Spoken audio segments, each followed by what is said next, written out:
Hi, all of you students. Today I am going to teach you the meaning of ode. So, what is a ode? As you must be watching on the screen, it is, अगर उसको noun हम कर दें, this means a lyric poem with complex stanza forms. Lyric form होता है लेकिन जो उसके स्टैंजा फॉर्म्स होते हैं थोड़े कॉम्प्लेक्स होते हैं. Now if I talk about old students, old basically एक सीरियस लिरिक होती है. कैसी lyric? Serious lyric.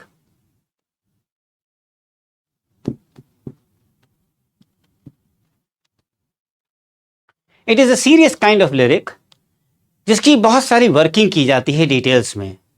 And it also expresses a great desire of the poet, और it is a complicated lyric addressed to any personified object, any idea. So we can say emphatically that the poet's wish is in the form of a prayer made to the person addressed. So what we can say, that ode is supposed to be an elaborate lyric working out in details, expressing the poet's longing on his prayer made to a personified object, made to any idea, or a deeply respected person. It may be clear that the elements of ode are there, means elaborate lyricism, the poet's longing or prayer, and descriptions of other things as well. So these all come under the context of ode. Now, जब ode की बात चली है तो history of odd भी हमें जानना होगा.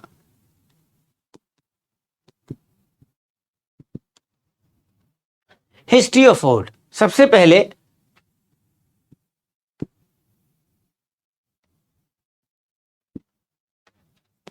पिंडोरिक ओड की बात करें तो odd actually had its origin in the ancient Greek tragedy, and there it emerged as an elaborate choral songs.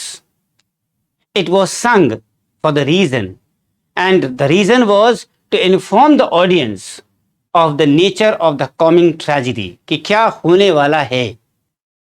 And when it was sung in the beginning of the tragedy, it was called the parados.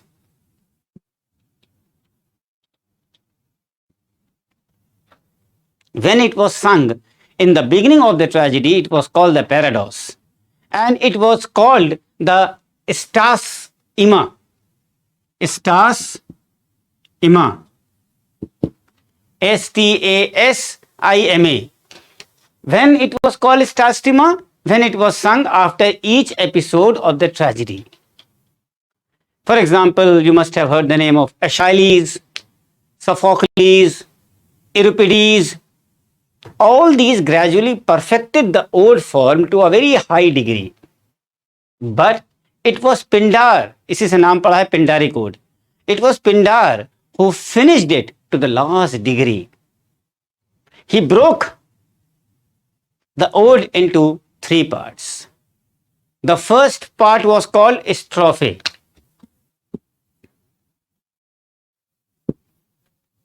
The first part was called strophe. One half of the chorus song this part while moving to the one side of the stage. The second part was called anti-strophe. इसमें बस anti word लगा देना है.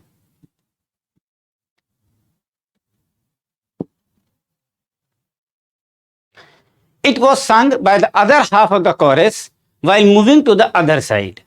And the third and the concluding part was called the epode.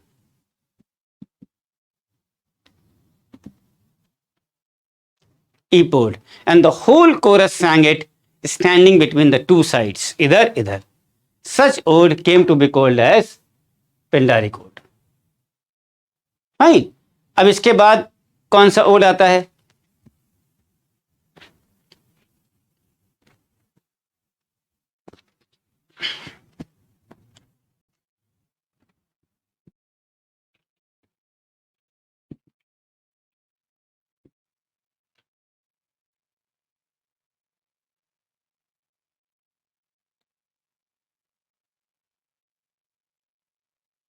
Horatian ode.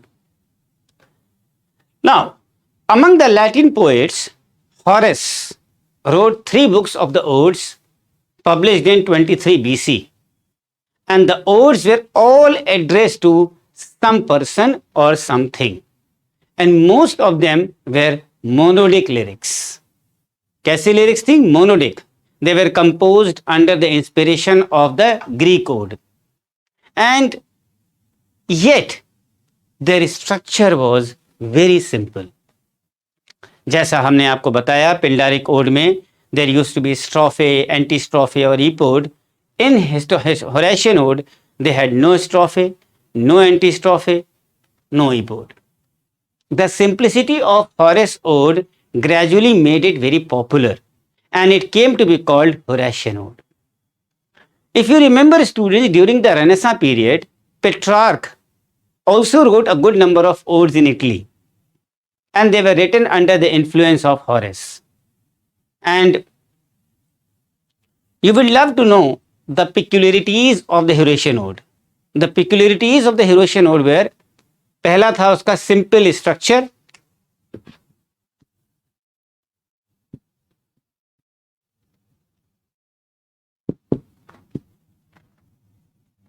then monodic singing,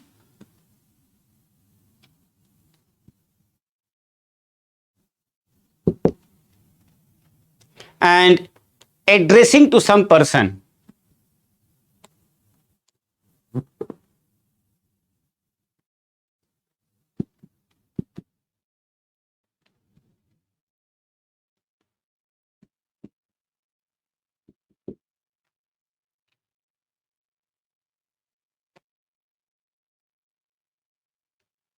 So these were the details of the ode. One thing more I would like to tell you here to give you some extra knowledge about odes in English literature. If I talk about England, in England, ode appeared during the Renaissance period. That was somewhere around 1578 to 1625. And the first ode writer, you know who was he? He was Edmund Spenser.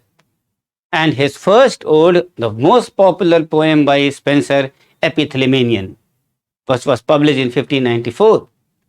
And यद्यपि कि वो जो poem है that celebrates his own marriage, and which his next poem, his next ode was Prothalamion, published in 1596, which was composed to celebrate the marriage of someone else. And the next ode writer was John Milton. His ode is Ode on the Morning of Christ's Nativity. It was composed in 1629. Milton के बाद अगर आपको याद हो, there appeared Andrew Marvell. Andrew Marvell की थी Horatian ode in honor of Oliver Cromwell in 1660. Then 1660 में Abraham Cowley आ गए, who composed a good number of Pindaric odes. Abraham Cowley. But Abraham Cowley's ode did not strictly break up into strophe, antistrophe or epode. And after some years, Dryden also composed such freestyle Pindaric odes. एक ode है जिसका नाम है Ode for Saint Cecilia's Day. So these are also the important things which can be taken into consideration for your knowledge. And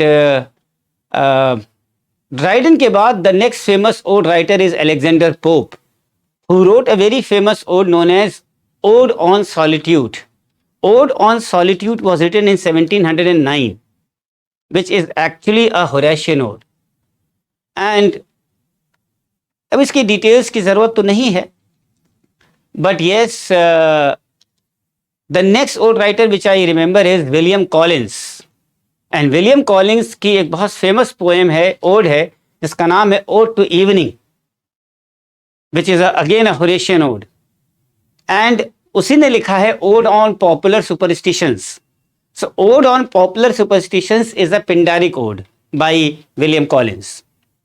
Then one very famous author came into existence, ode writer, that is Thomas Gray, The Progress of Poesy. These are Pindaric odes by Thomas Gray. The Bard, the Bard. Now if we come to the Romantics, odes were written by Coleridge, by Wordsworth, Shelley, and yes, John Keats. But only Wordsworth's ode on intimations of immortality is a Pindaric ode.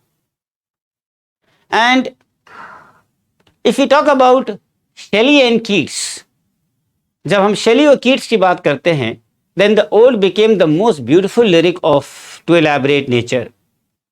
For example, Keats says Ode to a Nightingale, Shelley's Ode to West Wind. These poems were so remarkable that they achieved a new form, the new system of the ode. And it is the form which should be called the English ode actually. It has the structure of the Horatian ode as well as the epode of the Pindaric type.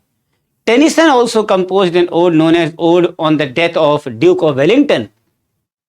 So, concluding this part of ode is basically a lyric of elaborate form and complex structure, which I told you in the very first line. And through the form of ode, the poet tries to express his longings. He expresses his prayer made to a personified system, object, and the poet's tone is basically a bit of pensive generally. The emotions are intense and complicated in great odes that the reader gets involved in that. And after the Romantic poets, ode fell out of fashion. And among the moderns, I think Rudyard Kipling wrote an ode known as Recessional, which reflects his national sentiments. So I hope students, this entire ode, I have given you enough of the details, which is more than enough for your knowledge.